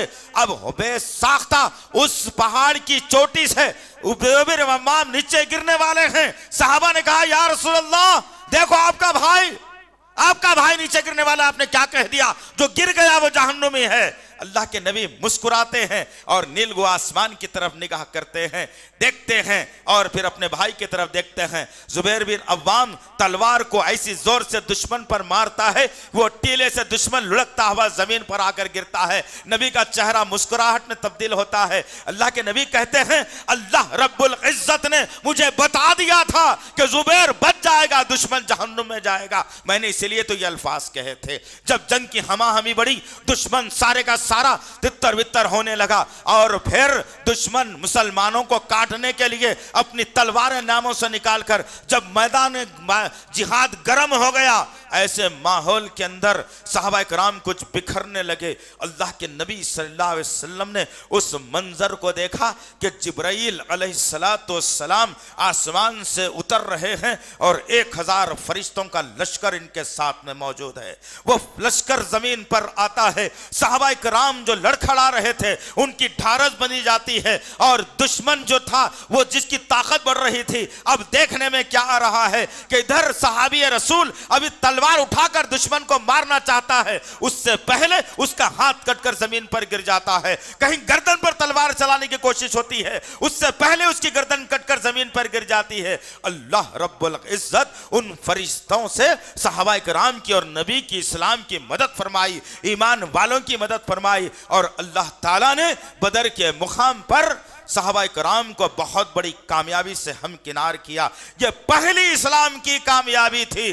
दुश्मन मैदान काज छोड़कर भागने पर मजबूर हो चला था। अरब के मुशरिकीन के अंदर एक कोहराम मच चुका था कि हाय 313 के लश्कर ने 1000 के लोगों को पसपा कर दिया, और हम जंगी चालों से वाकिफ, हम जंगी हथियार से वाकिफ, वो तो निहत्ते थे। कैसे कामयाबी मिल गई। वक्त गुजरा, जंग जब ठंडी होती है, अल्लाह के नबी सल्लल्लाहु अलैहि वसल्लम सुरखुर व शादमा अपने मानने वाले साथियों के साथ कामयाबी का नारा बुलंद करते हुए बदर के मुकाम से जब हटते हैं, साहबा कहते हैं या रसूल अल्लाह, हमने अजीब सा मंजर देखा और कहा, हमने देखा कि हमारी तलवार उठ रही है, अभी दुश्मन को मारने वाली है, उससे पहले उसका जो है बाजू गिर जाता है, उसकी गर्दन कट जाती है। आखिर क्या मामला है, जरा बोलिए या रसूल अल्लाह। तो अल्लाह के नबी सल्लल्लाहु अलैहि वसल्लम ने बशारत दी, खुशखबरी सुनाई ईमान वालों को, और कहा कि अल्लाह रब्बुल इज्जत बदर वालों के लिए आसमान से 1000 फरिश्तों का लश्कर जमीन पर उतारा, और वह लश्कर तुम्हारे फरिश्तों का मदद के लिए आया। वो फरिश्तों की मदद के जरिए से अल्लाह ताला ने ईमान वालों को कामयाबी दी। बात खत्म यहीं तक नहीं होती। मेरे और आपके आका मोहम्मद सल्लल्लाहु अलैहि वसल्लम बशारत सुनाई उस फरिश्तों के लश्कर के मामले में। अल्लाह के नबी ने कहा, जिब्राइल का दुनिया में आना, जब तक अंबिया दुनिया में आते रहेंगे जिब्राइल आता रहेगा। जब दुनिया से अंबिया खत्म हो जाएंगे जिब्राइल का दुनिया में आना बंद हो जाएगा। जिब्राइल क़यामत तक दुनिया में नहीं आएगा। लेकिन ईमान वालों, तुम जरा कान में इस बात को भर लो और गौर से सुनो। कहा कि अल्लाह ताला जो 1000 का लश्कर आसमान से जो भेजा है, अब वो क़यामत की सुबह तक इस दुनिया से आसमान पर वापस नहीं जाएगा। जहां कहीं तौहीद परस्त जो है गलबा हासिल करेंगे, जहां तौहीद परस्त खराफतों के खिलाफ, शिर्क के खिलाफ, बिदअतों के खिलाफ, जुल्म के खिलाफ आवाज उठाएंगे, जहां तौहीद परस्त लड़ेगा दुश्मन के साथ, अल्लाह ताला ने फरिश्तों से क़यामत की सुबह तक उनकी मदद करता रहेगा। अजीज़ान मोहतरम, अल्लाह के नबी सल्लल्लाहु अलैहि वसल्लम ने तो बशारत सुनाई थी, लेकिन आज मुझे अपने बाजुओं पर ही भरोसा नहीं है, तो मैं क्या अल्लाह की बात पर भरोसा करूं, क्या रसूल की बात पर भरोसा करूं? मुझे तो अपने आप पर ही भरोसा नहीं हूं। मैं बहैसियत मुसलमान ये भरोसा कर लूं कि अल्लाह तू मेरे साथ है, मैं माहौल का रुख बदल के रहूंगा। ऐ अल्लाह तू मेरे साथ है, मैं दुश्मन की गर्दन को मरोड़ कर रहूंगा। ऐ अल्लाह तू मेरे साथ है, मैं माशरे से बुराई को खत्म करके रहूंगा। क्या ये अज़्म है हमारा? क्या ये सोच है हमारी? डर डर डर मुसलमानों के पास आ गया। रब्बे काबा का डर खत्म हो गया। अब्दुल दिनार का डर, अब्दुल डॉलर का डर जहनों में आ गया। आज डॉलर के गुलाम, दिनार के गुलाम, रुपये पैसे के गुलाम, जमीन जायदाद के गुलाम बन चुके हैं मैं और आप। आज रब के गुलाम बन जाओ इंशाअल्लाह। अल्लाह रब्बुल इज्जत आज भी कामयाबी देने के लिए तैयार है। आज भी अल्लाह कामयाबी से हमकिनार करेगा। आज भी अल्लाह जरूर कामयाबी हमें देगा। गौर करो, आज सारी दुनिया इस्लाम को मेटने के लिए तुली हुई है। आज सारी दुनिया सलफियत को मेटने के लिए तुली हुई है। आज सारी दुनिया तौहीद परस्तों को पसपा करने के लिए तुली हुई है।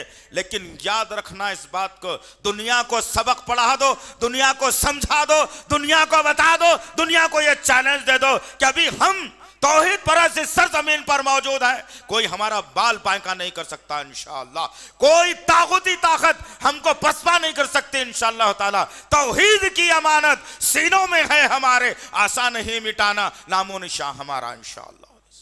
ये दावा तो करो, ये बताओ तो सही दुनिया को, अरे हम हैं तौहीद परस्त अल्हम्दुलिल्लाह।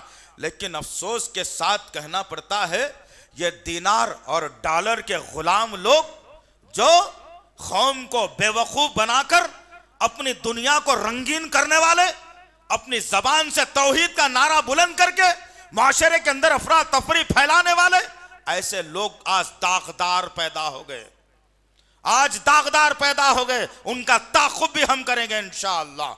जब तक जिस्म में आखिरी खतरा खून बाकी है, उनका भी ताक़ुब हम करेंगे। जब तक ये सांस बाकी है, जब तक ये सेहत बाकी है, उनका ताक़ुब हम आखिरी वक्त तक इंशाअल्लाह ज़रूर करेंगे। इसलिए कि हमें शख्सियतों से मोहब्बत नहीं, हमें तौहीद से मोहब्बत है। हमें शख्सियतों से मोहब्बत नहीं, हमें नबी से मोहब्बत है। हमें शख्सियतों से मोहब्बत नहीं, हमें रब से मोहब्बत है। ऐसे कई शख्सियतें दुनिया में आएंगी और चले जाएंगी, लेकिन रब का फरमान और नबी का फरमान क़यामत की सुबह तक बाकी रखने वाला है। हमें उस फरमान की फिक्र है, उस फरमान को सरबुलंद रखने के लिए हम अपनी जान देकर के फरमान को बचाएंगे इंशाअल्लाह। आप भी बचाना है, मुझे भी बचाना है। आज ऐसे दागदार लोग हमारी सफों में आ गए जो आज जमीयत अहले हदीस को बदनाम कर रहे हैं। ऐसे दागदार हमारे दरमियान में आ गए जो आज जमीयत अहले हदीस को बेचकर अपनी जिंदगियों को बना रहे हैं। कौन ताक़ुब करे इनका, कौन करे इनका ताक़ुब? गौर करो, अबराहा ने काबे को ढाने के लिए आया था। अल्लाह रब्बुल इज्जत ने आसमान से कंकरियों की बारिश करते हुए मामूली परिंदों के जरिए से उस लश्कर को मौत के घाट उतार दिया था। लेकिन वो था काफिर अबराहा, उसका लश्कर काफिर, अल्लाह ने तबाह कर दिया था। हमारे मुल्क का साबिक़ा वज़ीर आज़म नरसिम्हा राव था, जिसने मस्जिद को ढाने में रोल अदा किया था, जिसकी लाश को कुत्ते लोचने लगे, जिसकी लाश पूरी तरीके से जलाई नहीं गई थी। हमारी बाबरी मस्जिद को ढाने वाला अशोक सिंघल तिल तिल करने पर मजबूर हो गया था। हमारी मस्जिद को ढाने वाला प्रमोद महाजन बॉम्बे की सरजमीन पर, जिसको अल्लाह ने उसी के भाई से कत्ल करवा दिया था। पता ये चला कि जो अल्लाह के घर को रोकने की कोशिश करता है, जो अल्लाह के घर को ढाने की कोशिश करता है, अल्लाह ताला उससे ऐसे ही इंतकाम लेता है। लेकिन ये तमाम फहरिस्त काफिरों की थी जो अल्लाह के घर को रोकने के लिए चल रही थी, इनकी तदबीर चल रही थी, इनकी सोच और फिक्र चल रही थी। लेकिन आज की तारीख में इस बदर के मौके पर यह कह रहा हूं कि आज मुसलमान ही मसाजिद को रोकने वाला बन गया।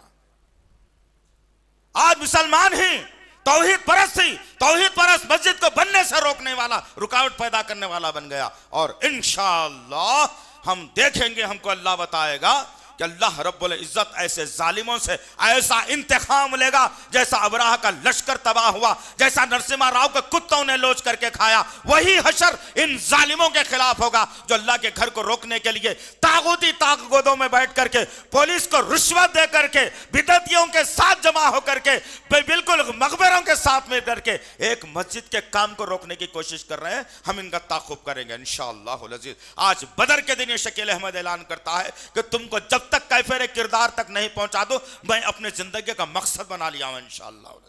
तुमको भी बनाना पड़ेगा, तुमको भी बनाना पड़ेगा इंशाअल्लाह।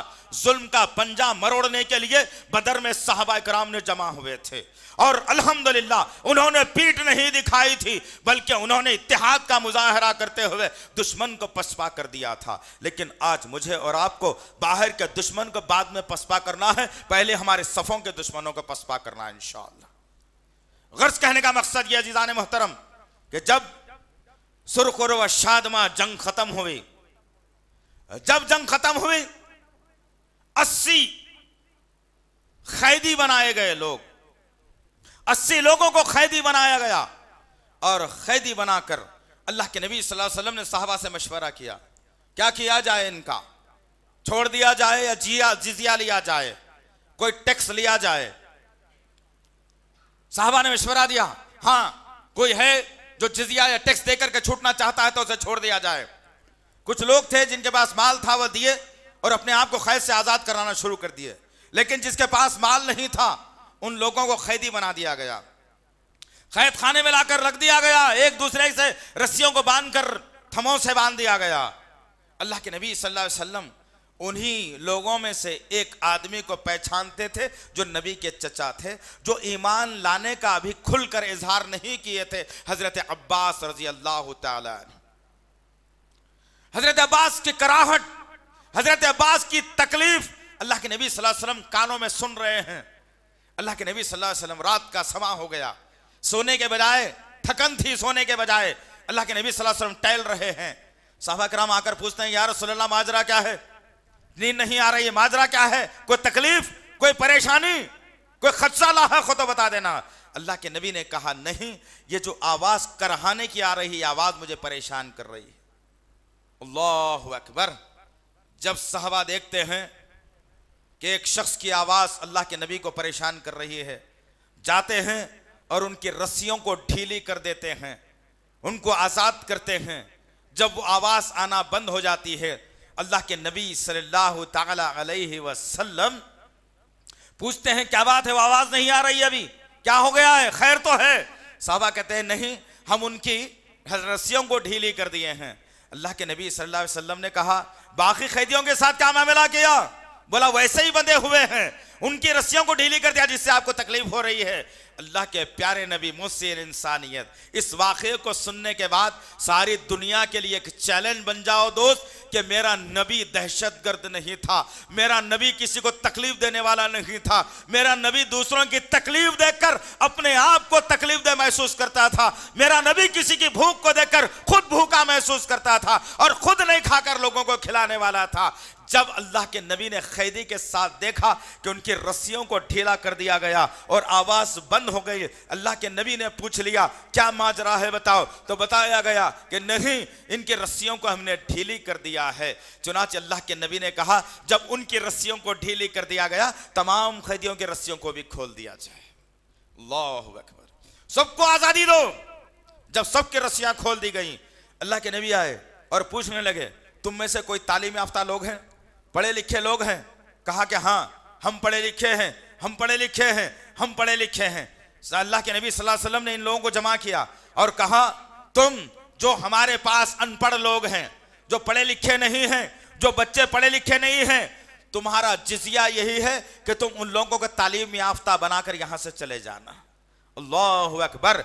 इन हालात में भी मेरा नबी तालीम के तरफ तवज्जो दे रहा है और ये बेचारी कौम अनपढ़ रह करके कहती है कि मैं नबी के उम्मती हूं। क्या हासिल कर रहे हो तुम आज? क्या पढ़ रहे हो तुम आज? क्या सीख रहे हो तुम आज? I don't know what you want. तुम्हारा मुकद्दर बन गया, my name is this, my father name is this. तुम्हारा मुकद्दर तो यह बन गया है। बड़े बड़े डिग्री तुमने हासिल कर ली, एमबीए कर लिया, एमएससी कर ली, बीटेक कर लिया, बड़े इंजीनियर बन गया, सॉफ्टवेयर कर लिया, लेकिन पूछा गया कि सूरह फातिहा का तर्जुमा भी आता है? तो कहेगा कि नहीं आता है। तो तुमने जो कमाई हासिल की वह जहन्नुम के लिए, जन्नत के लिए नहीं। क्यों तुमने नहीं सीखा? नबी ने कौन सी तालीम दिलाई थी उन अनपढ़ लोगों को? वो तालीम जिससे वो लोग उस्ताद बने, जो सीखने के बाद दूसरों को तालीम देने के काबिल बने, दूसरों को सिखाने के काबिल बने। हाँ, उस तालीम के तरफ उसको उजागर करो। हमारे जो बच्चे आज मिशनरी स्कूल में पढ़कर नबी की तालीमात से गफलत में हैं, मिशनरी स्कूल में पढ़कर ईमान अपने हाथ से धो रहे हैं, खत्म हो रहा है ईमान, अकीदा, इस्लाम। मिशनरी अपना काम कर रही है, चॉकलेट दे करके ईसा मसीह का जो है ना कबूलियत करवाती है, कभी कोई बुक दे करके ईसा मसीह का जो है ना अल्लाह का बेटा है खुबलाती है, कभी कुछ और तरीका हथकंडा अख्तियार करके करती है। लेकिन मेरा और आपका ज़मीर मर चुका है कि मैं 2-2 लाख 4-4 लाख दे करके उसी स्कूल में पढ़ाना चाहता हूं अपने बच्चे को। जब हमारे जहनों के अंदर ये बात आ गई कि नहीं भाई, बच्चा जबरदस्त इंग्लिश जब तक नहीं बोलेगा कमाई नहीं होगी उसकी, जब तक इंग्लिश जबरदस्त नहीं बोलेगा बीवी अच्छी नहीं मिलेगी उससे, जब तक इंग्लिश जबरदस्त नहीं बोलेगा घर अच्छा नहीं बनेगा उसका, जब तक वो इंग्लिश अच्छी नहीं बोलेगा जीना महाल हो जाएगा, बिल्कुल अनपढ़ की जिंदगी जेकर गुर्बत में आ जाएगा। यह तसव्वुर जब मेरा और आपका आया तो अल्लाह रब्बुल इज्जत अपनी रहमत की चादर को उठा लिया, अपने रहमत की चादर को उठा लिया। और आज वही बच्चे अपने माँ बाप की जिंदगी के लिए नासूर बन रहे हैं, अपने माँ बाप की जिंदगी के लिए अजीरन बन रहे हैं। क्या दर्स लिया मैंने और आपने 17 रमजान से? क्या दर्स लिया, क्या सबक सीखा? मेरे सहाबा किराम ने तो अपनी जानों का नजराना देकर इस्लाम को बचा लिया था, लेकिन उसी इस्लाम को बेचकर मैं अपनी जिंदगी बचा रहा हूं। फर्क बड़ा आ गया। वही इस्लाम आज बिक रहा है, मेरा इस्लाम बिक रहा है, मेरे नबी की सीरत बिक रही है, मेरा ईमान बिक रहा है, मेरी जिंदगी बन रही है। और मैं खुश हूं कि बिक गया तो इस्लाम जाने दो, ईमान जाने दो, मुझे क्या करना है, मुझे नबी से भी जाने दो। बस जिंदगी में कोई एक अच्छी नेकी कर लो, जन्नत मिल जाने वाली है, ख्वाबे खरगोश। पता नहीं क्या हो गया हम लोगों को यार, पता नहीं क्या हो गया हम लोगों को। गर्ज कहने का मकसद यह है जिदाने मोहतरम कि ये 17 रमजान मुबारक को जो इस्लाम के लिए पहली जंग हुई थी, एक मायानाज जंग, जिसमें अल्लाह रब्बुल इज्जत ने बहुत बड़ी कामयाबी हम मुसलमानों को दी। और रहती दुनिया तक के हम इस वाक़े को याद करते हुए हमारे जिस्म के खून को हम थाटे मारने वाला बनाएंगे और हमारे जज्बात को हम मजबूत बनाएंगे, हमारे अकीदे को मजबूत बनाएंगे। और फिर दुश्मन के लिए एक चैलेंज हम बन जाएंगे कि नहीं, अभी हम ही जिंदा हैं, तुम्हारी ये कैफियत नहीं चलने देंगे। इंशाअल्लाह ये कैफियत मुझे और अदा करना है।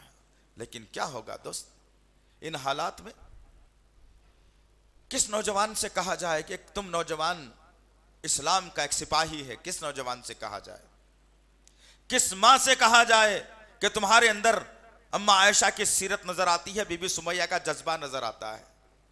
किस बहन से कहना कि तुम दीनारिया जैसी हो? किससे कहा जाए, किसको समझाया जाए, किसको बताया जाए? गर्ज कहने का मकसद यह है जिज़ान मोहतरम कि आज 17 रमजान मुबारक सन 2 हिजरी में बदर के मुकाम पर यह वाक़या पेश आया, जिसका तज़किरा अल्लाह ताला ने सूरह आल इमरान में भी किया, सूरह अनफाल में भी किया और सूरह तौबा में भी किया। आप आइए घर में इत्मीनान से इन वाक़यात को भी पढ़िए। अल्लाह से दुआ है कि अल्लाह रब्बुल इज़्ज़त जो कुछ भी कहा गया है कहने वाले को, सुनने वालों को सही तौर पर अमल करने की तौफीक इनायत फरमाए। या अल्लाह हमारे असलाफ के कारनामों को दुनिया में फिर से दोहराने की तौफीक इनायत फरमाए। या अल्लाह ऐ दुआओं के सुनने वाले, हमारे नौजवानों में वो मऊज जैसे नौजवान पैदा फरमा दे, वो हमजा जैसा नौजवान पैदा फरमा दे, वो बिलाल जैसा जियाला पैदा फरमा दे, वो उबैदा जैसा बहादुर पैदा फरमा दे। या अल्लाह ये निहत्ती कौम चली है मेरे पाक परवरदिगार, इनके पास कलमा भी मौजूद है, कुरान भी मौजूद है, नबी की सीरत भी मौजूद है, ईमान भी मौजूद है।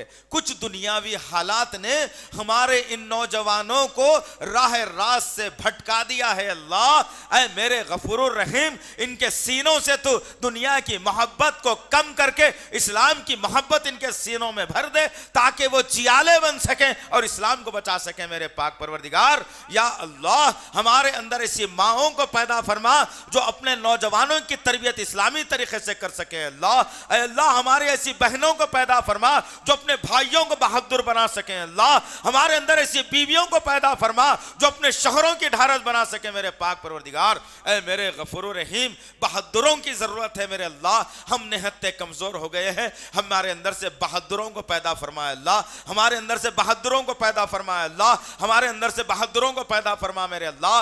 वो सबक फिर से दोहराने लगा दे मेरे अल्लाह जो 1400 बरस पहले मेरे साहबा ने दोहराया था इस दुनिया में। ऐ अल्लाह इस्लाम बिक रहा है, मैं खुश हूं अल्लाह, इस्लाम की मोहब्बत मेरे सीने में भर दे ताकि मैं उस इस्लाम को बचा सकूं मेरे पाक परवरदिगार। ऐ मेरे गफूरुर रहीम, सूदी निजाम आगे बढ़ चुका है, सूद को खत्म करने वाले नौजवान बना दे अल्लाह।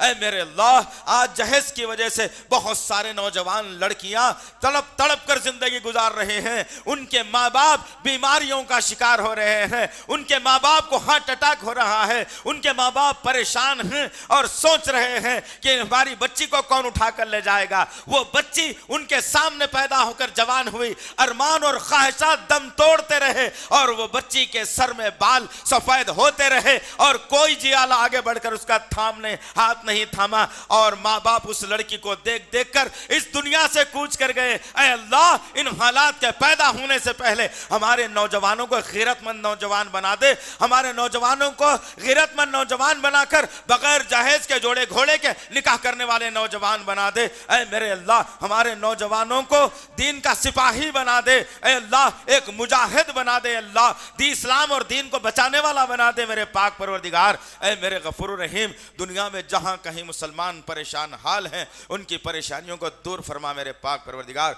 बिलखुसूस शाम के मुसलमानों की मदद फरमा अल्लाह, वहां निहत्ते सुन्नियों पर ज़ालिम ढाते हुए वहां के नौजवानों को मौत के घाट उतारा जा रहा है, वहां के बच्चों को मौत के घाट उतारा जा रहा है। हमारी माओं की बहनों की राफसी मिलकर इस्मत रेजी कर रहा है मेरे पाक परवरदिगार। उनकी इस्मतों की हिफाजत फरमाए मेरे अल्लाह, मिस्र की हिफाजत फरमाए अल्लाह, इराक की हिफाजत फरमाए अल्लाह, सऊदी अरबिया की हिफाजत फरमाए अल्लाह, जितने मुस्लिम ममालिक हैं उन ममालिक की हिफाजत फरमा मेरे पाक परवरदिगार। वहां के रहने वाले उलमाओं की हिफाजत फरमा, वहां के रहने वाले नौजवानों की हिफाजत फरमा, वहां के रहने वाले माँ बहनों की हिफाजत फरमा, वहां के रहने वाले बच्चों की हिफाजत फरमा।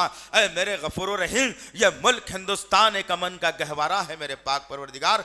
यह मुल्क हिंदुस्तान, हमने इस मुल्क पर 900 बरस तक हुक्मरानी की है। हमारी कुछ गलतियां जरूर हैं अल्लाह, लेकिन उन गलतियों की सजा तू ऐसी ना दे कि आज हमारा नौजवान परेशान हो जाए। उन गलतियों की सजा तू आज ऐसी ना दे जिससे हमारे उलमा परेशान हो जाए। उन गलतियों की सजा आज तू हमें ऐसी ना दे जिससे हमारे नौजवानों को जेलों में बंद कर दिया जाए, हमारी माँ बहनों की किस्मतें तार तार होती रहे। ऐ अल्लाह, जो जालिम इस मुल्क पर जाबिराना हुकूमत करना चाहता है अल्लाह, हम मुसलमानों में इत्तेफाक इत्तेहाद पैदा करते हुए उस जालिम का पंजा मरोड़ने की ताकत हमारे अंदर पैदा फरमा दे मेरे पाक परवरदिगार। ऐ मेरे अल्लाह, इस मुल्क में इस्लाम को तेजी से फैलने का जरिया बना दे मेरे पाक परवरदिगार। जो गैर हैं अल्लाह, उनको इस्लाम समझने की तौफीक इनायत फरमा। जो मुसलमान शिर्क और बिद्दत की दलदल में हैं अल्लाह, उनको शिर्क और बिद्दत से बचाते हुए तौहीद परस्त मुसलमानों ने बना दे अल्लाह। अब रमजान आ गया, मस्जिदें भर गई, रमजान जाएगा मस्जिदें खाली हो जाएंगी। ऐ अल्लाह, रमजान के बाद भी हम तमाम को मस्जिदों को भरने वाले बना दे अल्लाह, मस्जिदों में बैठने वाले बना दे अल्लाह, कुरान पढ़ने वाला बना दे अल्लाह, एक दूसरे से मोहब्बत करने वाला बना दे अल्लाह। सुबहान रब्बिका रब्बिल इज्जति अम्मा यसिफून वस्सलामुन अलल मुरसलीन वल्हम्दुलिल्लाहि रब्बिल आलमीन। अस्सलामु अलैकुम व रहमतुल्लाहि व बरकातुहू। मज़ीद उलमा और मुक़र्रिरीन के बयानात सुनने के लिए हमारे YouTube चैनल को सब्सक्राइब कीजिए। जज़ाकल्लाह।